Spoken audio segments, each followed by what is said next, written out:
Os militares estariam melindrados com a entrevista do Lula, na parte em que o ex-presidente é perguntado sobre o papel dos militares. O Lula não questionou o papel dos militares na política, muito pelo contrário. Mas ele não entendeu ou demonstrou a sua preocupação com o fato de os militares agredirem quase que graciosamente, gratuitamente o PT. Afinal de contas, os militares não eram parte na briga porque o PT nunca atacou os militares, e muito menos o Lula. E o Lula então se sentiu injustiçado justamente porque ele foi o presidente que mais deu assistência, inclusive material, às Forças Armadas. Desde a situação do soldado que no seu governo sofria, inclusive com os cortes do orçamento, até a compra de aviões e equipamentos sofisticados para o Exército, a Aeronáutica e a Marinha.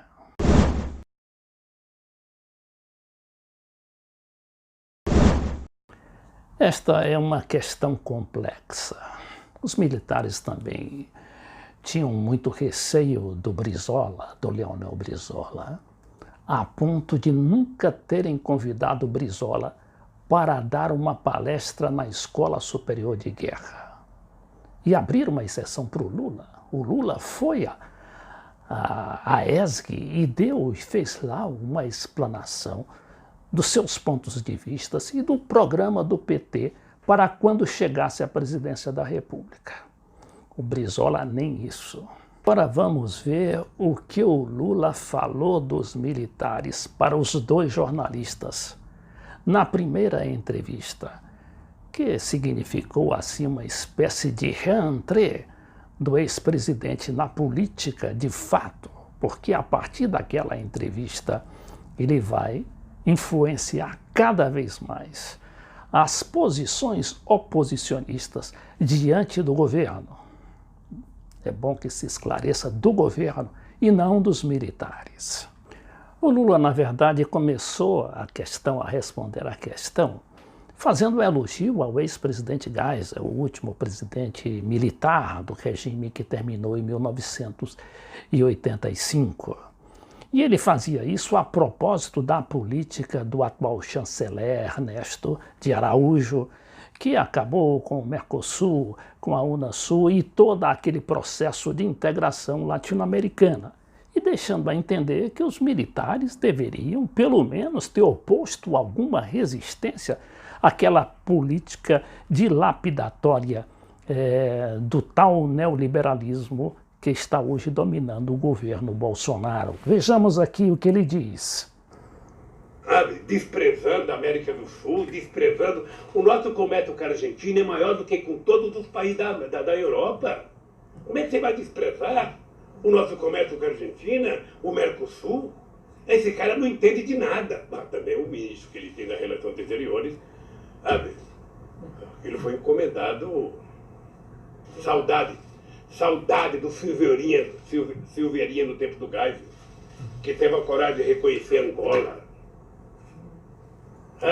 Ele se referia aqui ao chanceler Azeredo da Silveira, considerado realmente um chanceler nacionalista, como também o Geisel, né, é considerado um chanceler, aliás, um presidente nacionalista. Ele fortaleceu a Petrobras e jamais permitiria, né, que a Petrobras fosse agora vendida por esse Paulo Guedes e aquele outro Chicago Boy lá da Petrobras, o Roberto Castelo Branco, que já anunciou a venda da metade da Petrobras.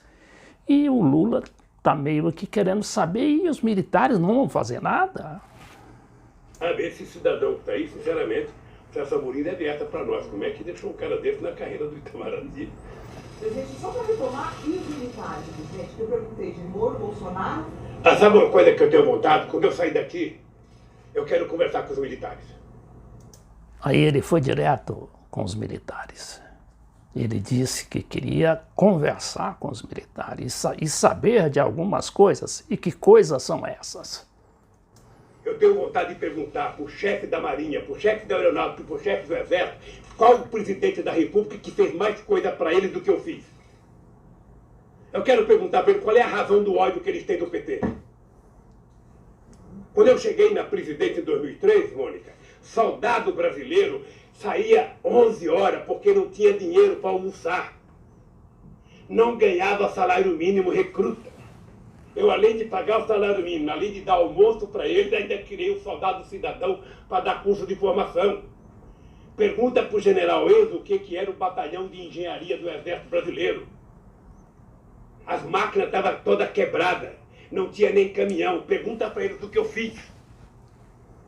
Deixei eles mais poderosos com uma empreiteira dessa. Pergunta para a aeronáutica o que era a aeronáutica quando eu cheguei na presidência. O avião do presidente era chamado de sucatão. Você ia viajar para a Europa, quando você parava em Cabo Verde, ali na Ilhas Canárias, ali, na Ilha do Sal, tinha 18 mecânicos dentro do avião para catar parafuso que caía no aeroporto. Sabe? Então, mas eu vou chegar. Eu vou chegar lá, mas é que eu tenho que falar alguma coisa, porque... Então deixa eu lhe falar. Então eu quero perguntar para a aeronáutica, tinha um avião que eu emprestava para levar a autoridade em casa, quando eu levantava voo em Brasília, pegava fogo no avião, tinha que descer rapidamente, porque não explodia. O Celso Amorim perdeu uma pasta, queimou dentro do avião, era isso que ele tinha. Quando eu comprei o avião novo, é porque eu me respeito. Eu, se pudesse, ia de jegue para a Europa. Como eu não podia ir, eu tive a coragem de comprar um avião. Hoje eu me arrependo de não ter comprado um Airbus 140. Fui comprar logo um menor. Eu comprava um grandão. Sabe? Na realidade, por que então que os militares têm esse ódio ao PT e o ódio ao Lula? É por causa da questão da corrupção que é atribuída ao Lula, ao PT. Até agora não se provou nada, inclusive contra o próprio Lula. E por que esse ódio dos militares? É que os militares até hoje são muito receptivos a essa mensagem anticomunista, essa mensagem antissocialista ou anti-inclusão social. Mas também não se entende essa posição dos militares. E o Lula foi firme, o Lula foi duro. Bem, peguei acho que 15 ou 20 aviões da Rio Sul, que não pagou o BNDES, foi dado para a aeronáutica. Deixar a aeronáutica com cara de força aérea. É só pergunta para a Marinha. Eu fui visitar o Barão de Tefé, lá na base brasileira, na Antártica. Eu cheguei lá, um país grande não pode ter um navio de pesquisa daquele. Se o cara entrasse com a barriga, a bunda ficava para fora do lugar que tem que fazer pesquisa. Sabe? Nós autorizamos o almirante comprar um navio decente. Caparaó, por exemplo, o governo não dava dinheiro para enriquecer urânio. Pergunta para ele quem foi que garantiu 30 milhões por mês para Caparaó funcionar. Então é o seguinte, eu não sou contra militar fazer política, não. Tá aí, nesse caso aí, o Lula parece até um militarista, porque foi ele que praticamente tirou as Forças Armadas da miséria, pelo que ele está dizendo aqui. E não tem nenhum desmentido em relação a essa ajuda que ele deu aos militares. E agora, por que os militares são contra o PT e contra o Lula justamente por isso? Militar quer fazer política, sai do exército, vai para a reserva. Tá? Aliás, é importante lembrar que a política no Brasil começou com o Marechal Deodoro da Fonseca. Eles fazem política no Brasil, eles só não tiveram participação no poder decisivo no governo Fernando Henrique Cardoso e no meu governo. No entanto, eles tiveram. E no da Dilma também. Vamos deixar para burocrata. Eu não posso falar.